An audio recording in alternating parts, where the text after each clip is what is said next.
Let's go to our next guest of the day, Liberal MP Jason Falinski is in our Sky News Centre. Jason Falinski, thanks for your time, of course. Let's start, first of all, with the National Integrity Commission. Interesting situation here whereby you're going to have public hearings, or the possibility for public hearings for authorities, but not for politicians. Now, the power to have those hearings has already been with the section that looks after those authorities. So I suppose that makes sense in one area, but does this look like politicians avoiding scrutiny? Look, Tom, as you know, I come from New South Wales. I think what we've seen with the Independent Commission Against Corruption in New South Wales is that there is a real danger for these commissions to turn into a kangaroo court combined with the Star Chamber. So while I understand that there are a number of people in the media who find these commissions very good for selling newspapers, people have rights. We do still have the right to be innocent until proven guilty. And I think the searing experience of the New South Wales ICAC, where hundreds of people have had their lives destroyed without ever having the allegations levelled against them proved, means that these commissions need to be looked at cautiously and judiciously. And public hearings that frankly have turned into show trials in some instances in New South Wales means that I think you have to look at them very cautiously and certainly restrict them as much as possible. Because it really comes down to this: is your purpose to root out corruption in the political and bureaucratic system, or is your purpose to sell newspapers? If it's the latter, then it doesn't really matter whether it's a public hearing or not. If it's the former, it doesn't matter whether it's a public hearing or not. If it's the latter, then of course, you know, newspapers will always want it to be a public hearing.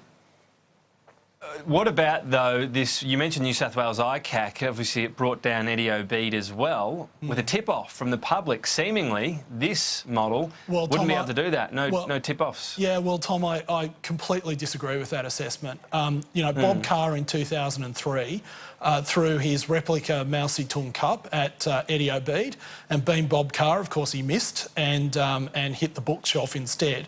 Now, that was 9 years before ICAC decided to start investigating in earnest the Eddie Obeid matters. But don't tell me Bob Carr didn't suspect something in 2003. He wasn't someone who regularly went around throwing coffee cups at people. You know, the stories about Eddie Obeid were replete in political circles in New South Wales. The story but what about... are you saying? How would it have come out otherwise? Or are you saying it was the fault of Bob Carr for not saying something? No, Tom, I'm saying it was out. The Sydney Morning Herald ran a front-page story on the training mine that went to John Maitland 3.5 years before ICAC decided to turn its mind to it. And did they really? Okay, I didn't know that. But, you know, in the end, these were all matters that a proper corruption commission could have and should have been investigating long before they decided to do that. It is a matter of coincidence, perhaps, that they waited until there was a change in government to fully discharge their duty. But just on that, because ICAC was able to actually launch its own investigations. It wouldn't be able to under this Integrity Commission. They'd need to get a recommendation, and it has to come from authorities. So in the Obeid case, how would that have actually played out under this planned Commonwealth Integrity Commission? Sure. So in the Obeid case, many of the allegations that were levelled against him that were not investigated until 2012, or the end of 2011 at the very least, by the Independent Commission Against Corruption in New South Wales, would have been referred to them by any number of oversight bodies. The Auditor-General had made reports about the leases at Circular Quay. That could have been referred to this commission. It was referred to the Independent Commission Against Corruption. It chose not to investigate for whatever reasons. David Ip, I think, has covered the reasons that he decided not to. But I think it was a miscarriage of not so much justice but public policy and administration in New South Wales that ICAC in New South Wales made a determination not to investigate many of the allegations that were in the public sphere against these people. We'll see perhaps what happens, because this is, of course, a draft, if you like, and submissions until February. Wanted to get your take. I'm sure you've got an opinion on this, on Macquarie analysis on what a Labor government would actually bring to business. Some pain, they reckon, for banks, property, builders, health insurance and energy giants. So a mixed bag there. I mean, I reckon voters and Labor would say, well, on 3 of them, yeah, go your hardest. Well, look, indeed. You know, the fact of the matter is Macquarie should have come up with a list of people who would benefit, because it would be much, much shorter. And I know many of your viewers, and I know many people in my own community would say, well, big business, you know, needs to be punished. And indeed, when we talk about business as an ends, it makes sense for them to feel that way. But business is the means to creating a wealthy and prosperous nation. If you are going to punish business for no good reason, then the impact of that is that you have a less wealthy and a less prosperous nation.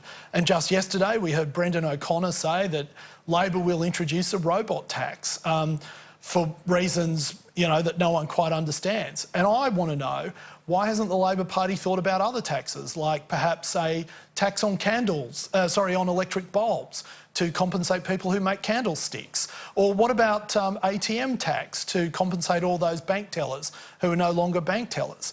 I mean, the point about why we are such a wealthy and prosperous nation is because we have been a relatively innovative one that has allowed business to get on with the job of being creative, being innovative, creating jobs and creating the wealth and prosperity that so many of our institutions lie on. You cannot have a world-class education system. You cannot have a world-class health system, aged care system, infrastructure spending, unless the economy is doing well. Under this government, we have record spending in health, in education, in infrastructure, and it's partly because of the progress policies we've had on business. Yes, because we're nearly one of my favourite taxes of all time, yes. Sure. Well, a favourite tax or a favourite tax you like to talk about from what you just said there? I like to talk about, yes. When you talk about ATMs, obviously, yes, they remove some bank tellers, but this wasn't changing the entire economy. That's what, you know, robotics, if it takes off like people think it will, and there are already plenty of jobs that are taken by robots, but the thought is it could be exponential. I'm just going to cut you off there, because you said we have little time. I mean, this has been going on since, you know, the 1700s in Holland, where the word saboteur comes from.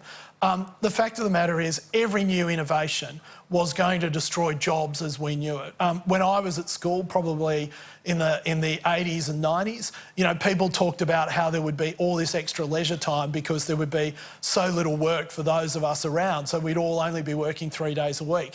At every point in human history where there has been technical innovation, it hasn't led to less work, it's actually led to more work. It may be in different areas, and the one thing that I can say is normally the jobs that are created through technical innovation are far more enjoyable and engaging for human beings than the ones we left behind. I don't think there's anyone who wants to go back to hand-stitching clothing instead of having the gin mill, for example. It's hard to argue with that last point. Look, I'd say there's a few people in media wondering if that always means more jobs at the end of it, i.e. the internet, but you wouldn't take the internet back. I'll take it you're not a Luddite, Jason Falinski. Well, the internet's a passing phase, Tom, you know.